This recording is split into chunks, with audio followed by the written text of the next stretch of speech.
ഇടവകയിൽ വിശുദ്ധ സെബസ്ത്യാനോസിൻ്റെ തിരുനാള് 26, 27 തീയതികളിലായിട്ട് ആഘോഷിക്കപ്പെടുകയാണ്.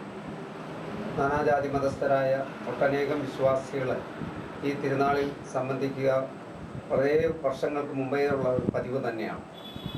1923 സ്ഥാപിതമായിട്ടുള്ള ഈ ദേവാലയത്തിൽ അന്ന് തൊട്ട് ഇന്നോളം വളരെയധികം വിശ്വാസത്തോടും ഭക്തിയോടും കൂടി നടത്തപ്പെടുന്ന തിരുനാളാണ് വിശുദ്ധ സെബസ്ത്യാനോസിൻ്റെ തിരുനാൾ.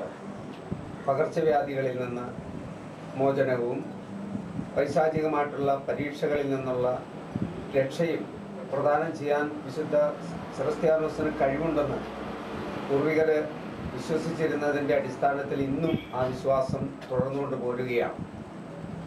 ഈ ദിവസങ്ങളിൽ 26-ാം തീയതി എല്ലാ ഭവനങ്ങളിലേക്കും വിശുദ്ധൻ്റെ അമ്പ് വഹിച്ചുകൊണ്ടുള്ള പ്രദക്ഷിണം ഉണ്ടായിരിക്കും. വൈകുന്നേരം എല്ലാ യൂണിറ്റുകളിൽ നിന്നും ഏകദേശം 25 യൂണിറ്റുകൾ 3 മുറി ഇടവകയിൽ പ്രവർത്തിക്കുന്നുണ്ട്. ആ യൂണിറ്റുകളുടെ നേതൃത്വത്തിൽ വിവിധ അമ്പ് സമുദായങ്ങളുടെ സഹകരണത്തോടുകൂടി ഇടവക ദേവാലയത്തിൽ വൈകുന്നേരം ആ അമ്പ് എഴുന്നള്ളിച്ച് കൊണ്ടുവരികയും അങ്ങനെ പള്ളിയിൽ സമാപിക്കുകയും ചെയ്യുന്ന വളരെ അച്ചടക്കത്തോടും ഭക്തിനിർഭരമായി നടത്തുന്ന ചടങ്ങ് 26-ാം തീയതി ഇടവക പള്ളിയിൽ ആഘോഷിക്കും.